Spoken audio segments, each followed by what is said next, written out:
And what I realize now as a consultant is it's easy for me outside looking in to see where some resistance, Jeff Bezos is saying that conflict is necessary. Some of it is counterproductive. You all need to be moving the rock in the same direction. And if you've got somebody pushing the rock from this direction for whatever reason, you got to be able to recognize it, be slow to hire and quick to fire, because sometimes that person it isn't a good fit for your organization, or they're in the wrong seat and maybe they'd be better off in a different seat. Welcome to the KayaKast, the podcast for cannabis businesses looking to launch, grow, and scale their operations. Jamie, thank you so much for joining me today. I'm so happy to be here. Thank you for having me. You do a lot of work with companies in our industry, particularly helping CEOs take their business to the next level. What are some of the common issues that you see preventing leaders from taking their business from where they are today to where they want to be? Honestly, it's humility, I think, often is lacking. And what I mean by that is naturally and I'm going to use your words, when you're a CEO or a founder and you have a great idea and you create a company and then you start hiring people and having success, and then you're scaling and you're growing and it's getting better and better, you are the smartest person in the room. And at the same time, even if you're incredibly emotionally intelligent and self-aware, we all have blind spots. We all have that. You know how Tommy is. Does Tommy know when everybody says, you know how Tommy is? What does that mean exactly? When my family says, I know how Jamie is, or you know how Jamie is, what does that mean exactly?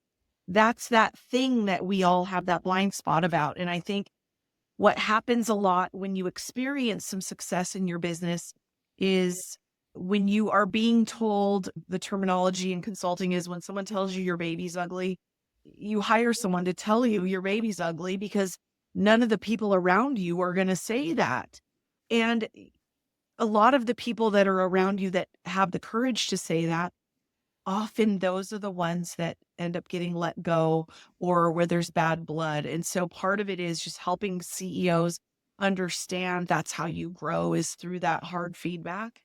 So a lot of it is people hire me to tell them their baby's ugly, to point out the areas where they could be doing better. And it's a hard job to do diplomatically because you understand that the person receiving that information needs all their energy and all their passion to be successful.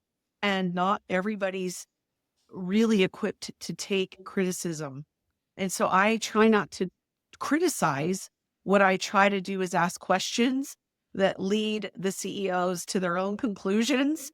And what I liken it to is therapy. I've done the most growth as a human being in therapy. And a lot of it is, it's a different part of your brain that you use to process information when you are hearing it out loud.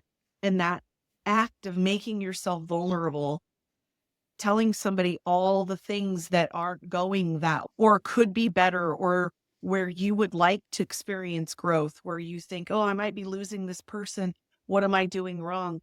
We talked earlier in our conversation, when you have a C-suite where you're the CEO and you have a COO and a CFO, sometimes the things that are going through your head, you don't feel comfortable sharing with your team because you know you might be ruffling feathers. And having someone that you can bounce things off of in a safe place, who's run a business, crossed borders, understands compliance, because it's lonely in the cannabis industry. It's not like you can just call your best friend and they know exactly what you're going through. This business is really difficult. So we're all dealing with the human element, but then we also add the cannabis to it, and it just becomes lonely at the top. So I help a lot of CEOs really just with their strategies, their scale strategies and expansion. So I've expanded a company in cannabis over the course of years by kissing frogs, meeting people, learning what the pitfalls are, learning how to recognize when someone's not being honest. And a lot of it's not just that they're a dishonest person, but sometimes the companies just aren't doing as well as it looks like from the outside. And I'm sure that a lot. Like in your company, how's your company doing? Weird. I it's I wake up every morning really grateful for being in the position that we are. And what I mean by that is we didn't always just start in the cannabis industry. So we started in 2012, sold software to help simplify people management to restaurants. Because we serve two industries, when we specialize also in the cannabis industry, a lot of our restaurant clients went into cannabis, we saw, hey, who's serving this industry? We found nobody, and we saw an opportunity to really truly serve this industry. Having the experience in the restaurant industry has given us the more or less the insights on what's going to happen in the cannabis industry, if that makes sense. It seems very parallel because I think having like put myself through college being a waitress, and I remember just that constant scheduling. I got a softball game and I got this, and the employees are bringing a level of complexity to the people equation. So I can imagine that your software, you're going to have the same thing with bud tenders.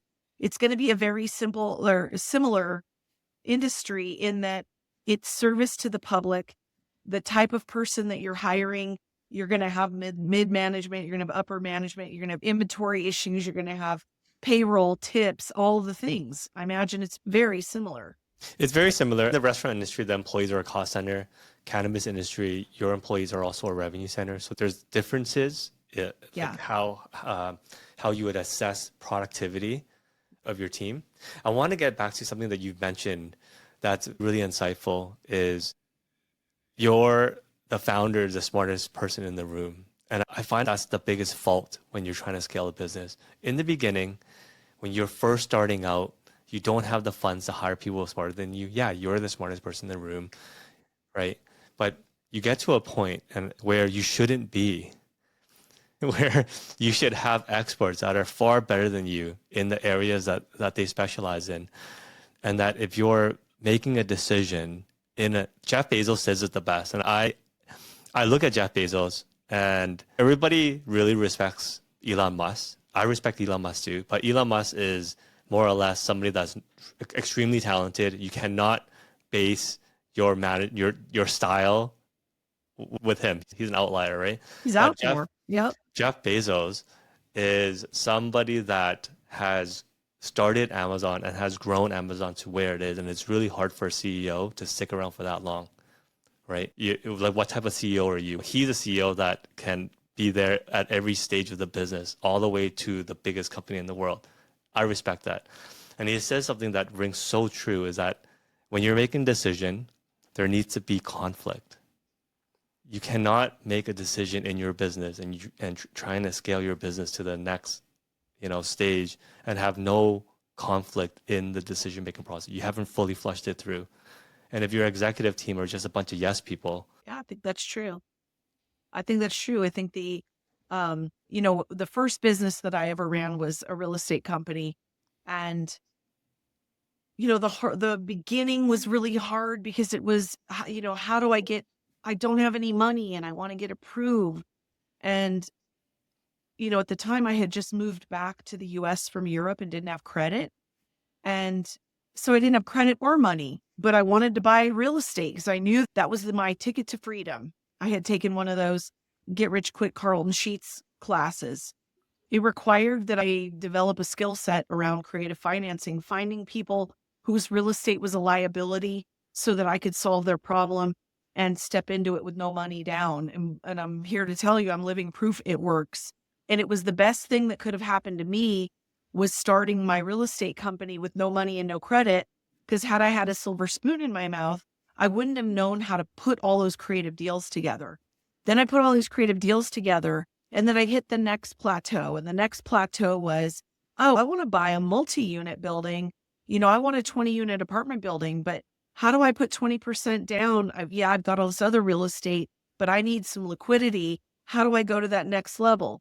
And every time you have to move to that next level, you got a new challenge that you've got to figure out what the workaround is. And then when you accomplish that, you get to the next level. Well, now I'm hiring people. How do I hire people? And I started my own property management company because managing the properties became onerous. I managed them all myself in the beginning. I was collecting rents, dealing with tenants, scheduling repairs, and teaching middle school at the same time. And it was just insanity. So then I needed to hire someone. It took me about 5 hires to have the right butt in the right seat. Because what I learned through that process was I needed to learn what I needed, how to be a boss. I didn't know how to be a boss and what kind of person was going to be a good fit for my personality. And what I realize now as a consultant is it's easy for me outside looking in to see where some resistance, Jeff Bezos is saying that conflict is necessary.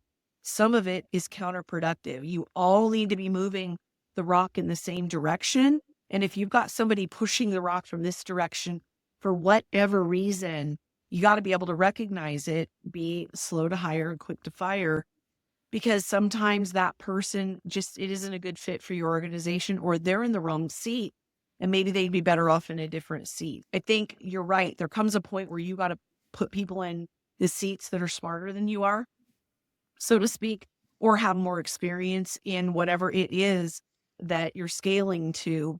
And it does require a little bit of humility. There's a book I would recommend for you, Tommy, to read, which is called The Founder's Dilemma. And have you read it or do you know about it? No. The concept is there are a lot of founders who are great at ideas.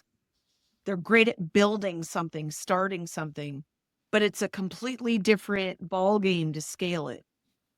And there are people that come in that they don't know how to, they're not a creative. They don't have an idea. They don't know how to start a company, but they know how to scale on once they're built. It is a rare person that can do both. The Jeff Bezos of the world who started and scaled, they're rare. And another example is Steve Jobs. We got fired because the other thing that happens is you scale to a certain point, then you go public. Guess what? You don't own your company anymore. The public owns it. And they can fire you if they think you're a jerk or you're on the wrong track. They fired him. And what they realized was, oops, we actually really need this guy, because they were in a company that requires innovation, and he was the ultimate innovator. And so you didn't just need to scale. In that case, you needed to scale and innovate. Bezos is a scaler innovator also. I would say to you that knowing what your industry is, knowing what you need, and knowing the most important thing that a lot of people don't get is, where do you want to be? You're going to end up where you're going unless you direct the traffic. When I always paint the visual, if you were a red Solo cup on a river, the river's going to bash you around and take you anywhere it wants to take you. But if you're in a canoe with an oar, you're going to tell the water where you want to go. So are you running a business like a red Solo cup on a river, or are you a canoe with an oar? Because that business is that fast moving water, and it'll chew you up and spit you out. It'll drown you. It'll kill you unless you learn how to control where you're headed. And you do that through strategy, through goals, through execution. Goals are huge. I just had a strategy meeting with the CEO I work with, and I said, what is your goal for 2025? I got deer in the headlights because they're firefighting right now. And we got to get them to the place where they're executing. So how does somebody that's running a business, let's say you've built your business to a certain point, but you're very much involved in the day-to-day, and there's just so many issues that come up, from not being paid on time to all the way through something that happened in manufacturing, et cetera, X, Y, and Z. What is the starting point that someone should think about? And it's a misnomer to think that shit rolls downhill, because usually it ends up floating to the very top. Yeah. What is the strategy? It's the same strategy that you apply to your own life. Everything is hard, right? It's hard to be fat, and it's hard to be diligent to get up every day, watch what you eat, and work out. But you got to choose your hard, right? And you have to choose the things that you focus on. So if you want to focus on setting goals and strategizing then you're going to carve non-negotiable time out for those things. And they become part of your daily routine, your weekly routine, your monthly routine. There should be part of your routine that is checking in and figuring out that you're staying on course, because getting off course week by week, you are ending up in a completely different direction than where you thought you were going. The only way to stay on course is to track where you're headed. So you've got to start by knowing where you want to be, reverse engineer your plan, and then check in and make sure you're on plan. And if you're off plan, maybe that's okay. It means that you're pivoting. Then if you've pivoted that, then probably your marketing strategy needs to pivot and all the other things need to pivot. And some of that happens seamlessly if you build your strategy with guardrails that allow for some innovation and for some wiggle room. It depends on the kind of business you're in. When it comes to payables, when it comes to inventory levels, when it comes to demand planning, any of those types of things, you aren't going to rise. This is an Atomic Habits quote. You won't rise to the level of your goals. You will fall to the level of your systems. Yeah, that's so true. Mm. That is so true. What I found, and particularly with us, is when we started goal setting, and that was a game changer for us. We had a direction where we want to be. We knew how much we wanted to grow. We used OKR system. And the biggest mistake that we did early on was too many priorities, too many goals. So instead of going deep on the things that truly matter, you start going wide. And do you mind giving me an example? Because it's so true. You create a flywheel, and and you think, hey, okay, these are the spokes of the flywheel. Then you start creating, hey, I want to, in a particular spoke, for example, maybe innovation, or maybe you decide, hey, I'm not going to focus on selling to a particular geography. I'm going to expand the geography. Or maybe, hey, I'm going to expand the number of platforms that I create, or in the brand instance, I'm going to create different brands. Or you start having ambitious goals, which is great. Entrepreneurs are ambitious, but do you have the resources to support this? And what is Elon, and this quote has really resonated with me, and I talk about this all the time in the business, and I'm sure that the team is tired of hearing me talk about this quote from Warren Buffett, the team motto. And somebody asked Warren Buffett, hey, I have a goal. What's your advice on getting there? And he said, okay, list 20 things that are important for you to get where you need to go. And then he said, okay, now take the last 15, and throw it away. You're not touching the 15. And the problem with entrepreneurs is we don't assess opportunity costs when we're scaling. We assess the cost that's right in front of us, but the opportunity cost is so big. So by not focusing on the things that truly matter, that truly impact your business, then you're not going deep enough. Yeah, I think that's exactly right. I call it the something shiny syndrome. In cannabis, there's so much opportunity. Oh, I've got this and it's working. We could do this and we could do this, and nobody's doing that. And you have, let's say, we'll use a brand, for example. You have a brand and you walk in the stores, I need raspberry. You walk in with cherry and they want raspberry. So you're like, it's just another flavor. Now we're going to add raspberry and then we'll get this order. Okay. So now what you realize though is, oops, you got to have the raspberry packaging, and then you got to have the raspberry nutritional fact panel, and then you got to have the raspberry, and you get it. And then it started as all you got to do is change the flavor. And then it expands into this enormous undertaking to add this second flavor when maybe only one store wanted raspberry. Mm-hmm. And the reality is, if you were to go deep, you're going to say, tell you what, I'll look at my adding raspberry next year. If you'll pick up the cherry that I brought in, and if it sells well in your store, let's do a collab and I'll do the raspberry and we'll call it whatever. And you can look at ways to get the sale, stay focused on cherry and go deep on it. But at the same time, you don't want to be blind to the fact that maybe the reason this person is wanting raspberry is that cherry was the wrong choice in the first place. And so there's Mhm. always that rub where you want to hear the feedback. But to your point, you got to look at the data and know what the opportunity cost is and figure out if I'm going towards something, going away from something. All of those are questions. And I think if you're just in this cannabis moves fast and people want to move fast and they need revenue, I think it's the thoughtful, methodical builder who knows where they're going and runs deep. They're the ones that do well. And I like it. A great example is Wild. When they started, they were in Oregon only, and they did not start as an expansion strategy until they had all of Oregon under control, all of it iterated. They were 100% ready to scale. And I would venture that they were doing just the Oregon market for 5 or 6 years before they started Yeah. selling. They weren't in a hurry knowing it's a long game. We got nothing but time here. Let's get this stuff right. And look at them now. Yeah, they built a business.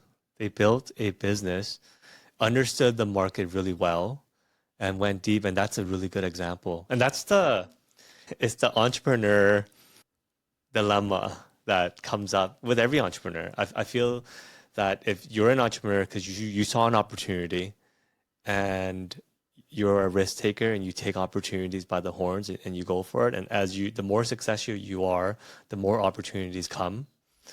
And then what made you successful is in the way of scaling. And that not a lot of CEOs or business owners get that, or maybe when they do, it's too late. Yeah. It's a skill set being a CEO. It's not, some people are great operators and they don't necessarily need to be the leader. And some people are leaders and they don't necessarily need to be the operator. And I think the key to all of it is a little bit of self-awareness, is figuring out what makes you tick and what's working for you. And I think the work that I do with people is making them feel comfortable, making themselves vulnerable so that they can do the work that it's going to take to get to the place where I'm thinking of one particular CEO that I worked with. It's a company everybody knows. It's very well known, very popular company. And I had to say to him, your company's not going to grow until you're willing to look people in the eye and tell them the hard truth. You cannot avoid conflict. Dig into it, lean into it, be kind.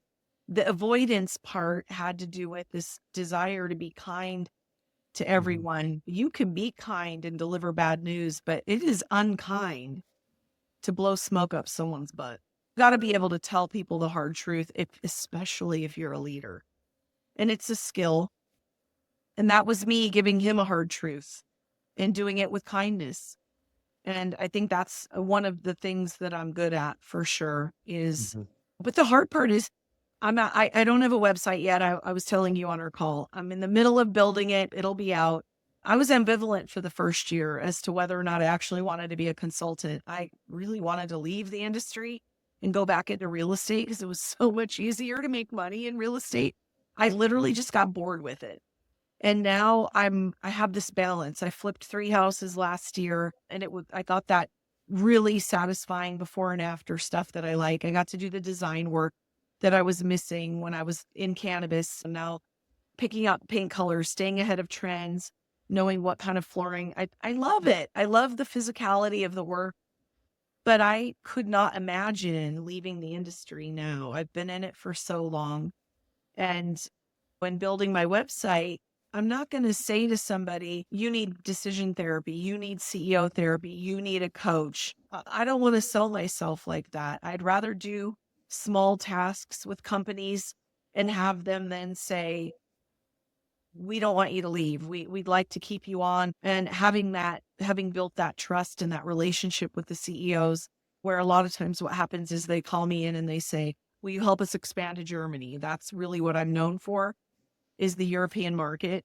And what will happen is while we're in the process of strategizing the expansion, the company gets sued for whatever, or the company has this thing happen.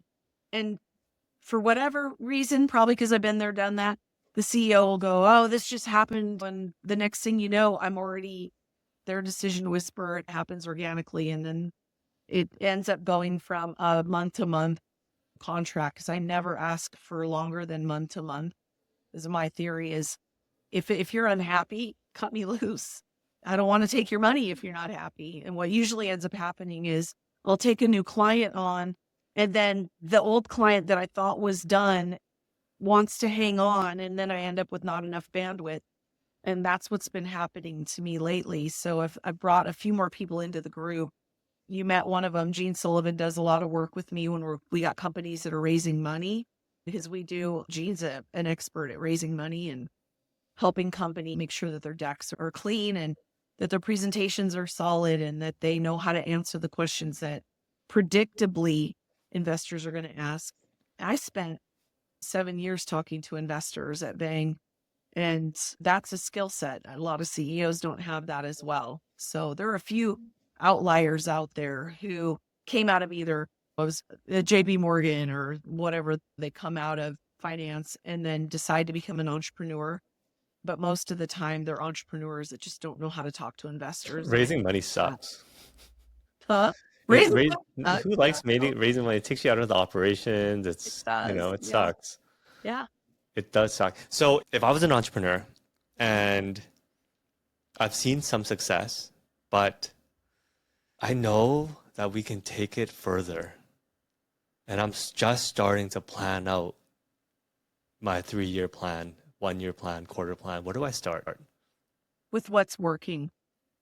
You need to know what's working. It's Mhm. the 80-20 rule, right? I would ask you, if you don't have to answer out loud, but what's working in your business? Mhm. You got to pour gasoline on that fire. The question is, how would you pour gasoline on that fire? Does it mean you got to hire more staff? Does it mean you got to buy more ads? Does it mean that you've got to invest the money or the time it takes to get into that next market? But you got to identify it. So what's working?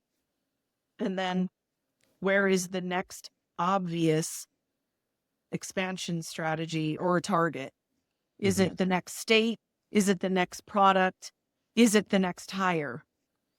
Yeah, and it may not be the next state. I would say it's so expensive to expand across state lines in our industry that it may be within the state, if possible. It may be. And the other advantage to bringing a consultant in is you have this path that you're thinking about. This is the way my company works. This is the way my company expands. This is how it works.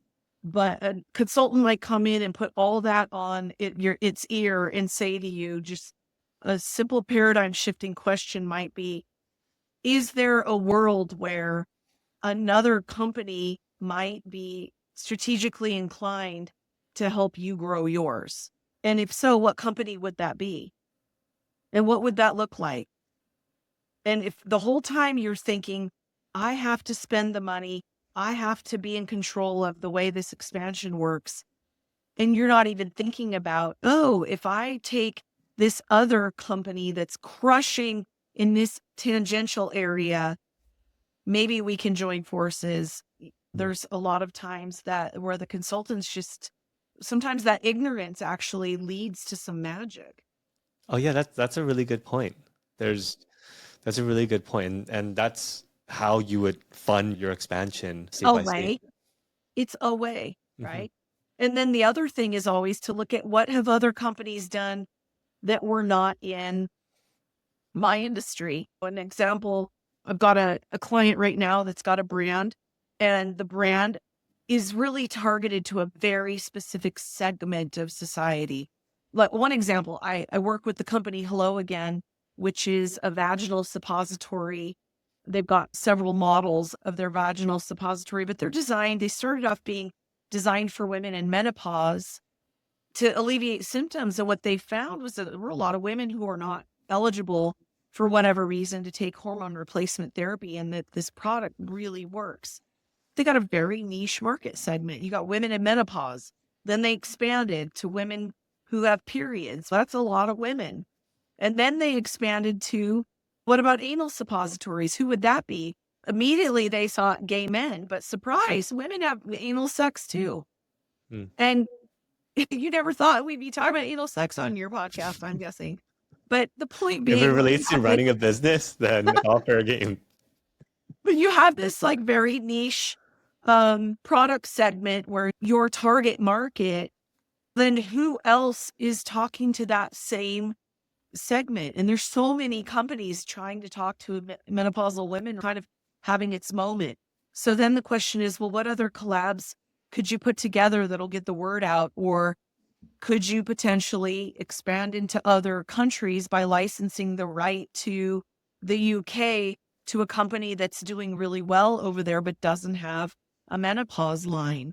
And maybe you could bring money in that way and then just take a royalty off of that deal. There's a lot of ways to expand without having to actually go full bore into the market. Yeah, that's a really good point. There's so many different ways, and to have somebody that's seen it before, or just what we call it in the tech space is cardboard consultant.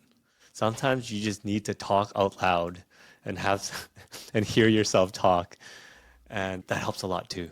I always say Michael Jordan had a coach, the best basketball player in the history of the universe, or LeBron James, he's got a coach, whoever you think is. Mm-hmm. These people, these elite athletes have coaches. And the coach's job is not to be better than the athlete. The coach's job is to look at the athlete from the outside looking in and saying, looks like your elbow's not straight when you're shooting that jump shot. Because you can't tell if your elbow's here or where it's supposed to be, which is the perfect view. Yeah. Somebody from the outside can tell you that. But if they see that your elbow's over here and you are missing and they go, get your elbow in, you aren't going to see that to know to make that adjustment. It takes sometimes that outside look. I've really enjoyed consulting and I enjoyed my time with Bang and I enjoyed the cannabis industry. And I think I've been really blessed to be able to help a lot of people. And that's one of the things why I think this particular new role that I'm in lends itself to the personality that I have, is just that I want to be helpful. I want to be approachable. And I love it when there's something that I've learned along the way that was really hard for me to learn and I could just hand deliver it to you and you don't have to fall because I've stumbled and fell for us. And I can point that landmine out or the pothole that's about to take out your car.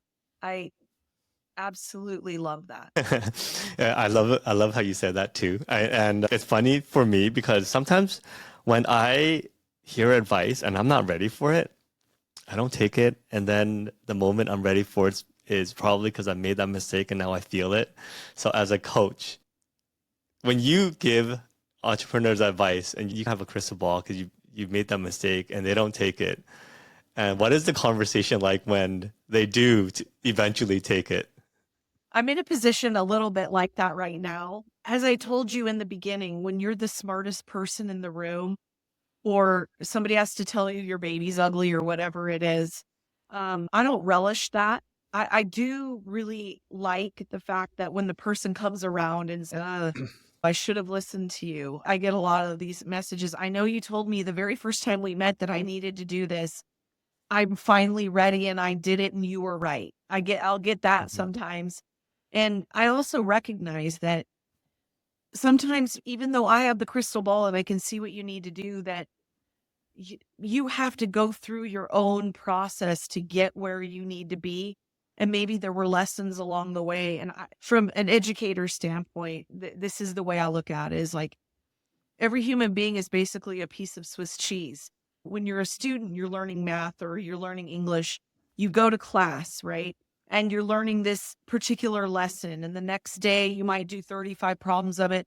And the next day you move on to the next lesson. If you miss those 2 days because you were out sick, now you've moved on to the next lesson. It makes it harder to do that next thing. We all come to the table with these holes in our slice of cheese that your Swiss cheese is going to look different than mine. And I might be telling you something that you already know and you're looking at me like, duh. But I'm telling you something that you don't know, and I know you don't know it. The piece that I don't know is what are the holes in your Swiss cheese that you got to fill to get to that same place where you see what I see. And so I'm always surprised when an entrepreneur just without question takes my advice and runs with it. And frankly, it's a little scary when that happens because what if I'm wrong? Because I'm also capable of making mistakes and being wrong. And some of this is we don't know what's going to happen. We don't know what vendor we're going to hire that is going to shit the bed because that happens too. Or what marketing campaign are we going to employ and it absolutely falls flat, or all of those things. We can't predict the future, but the things I can tell you with certainty are you're not going to achieve your goals if you don't even know what they are.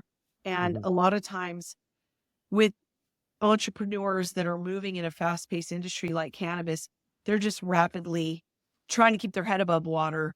And if I'm coming in and saying, you need to be setting goals, and they're like, I need to make payroll, that's what I got to do first. Then probably I wasn't a good hire for you if you're struggling to make payroll. So it might have been a bad example, but you get the point is if somebody's really struggling with something over here, asking them to stop what they're doing and set a goal, that might be hard for them to swallow. They might have to put this to bed before they can have the mental space to think about that. But when they get there and they set it and it works, I'm not going to, I told you so them. We're going to figure out what the next Swiss cheese hole is and go get that one filled. And then ultimately you end up with this well-oiled machine.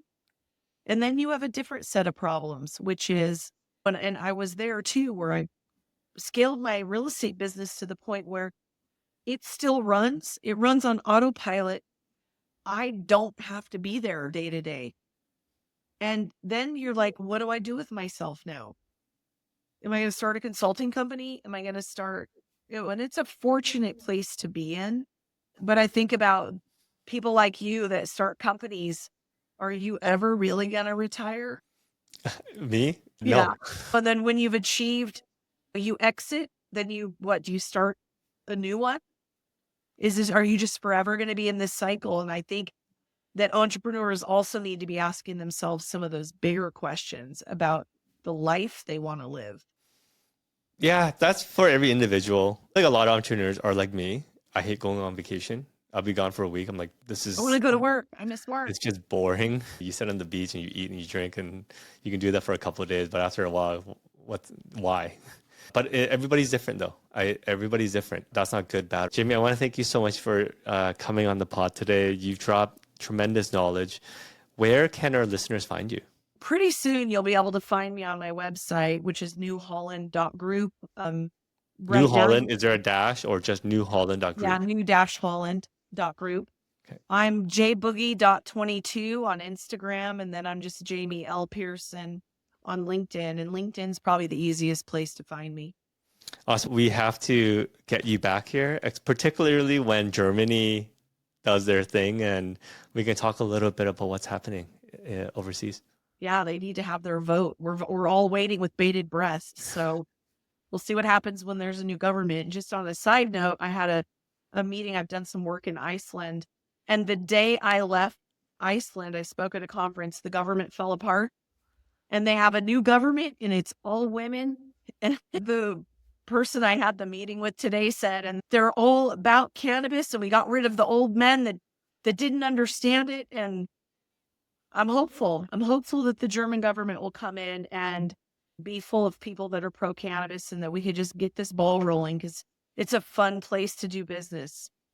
Yeah. So I can't wait till you come back. You have to update everyone listening. Thanks for coming on. I look forward to it. Thank you so much, Tommy, for having me. Thanks for listening to the KayaKast podcast. We hope you enjoyed the show. Don't forget to subscribe to our podcast in your favorite podcast app, or visit our website to access the full archive of episodes from the show.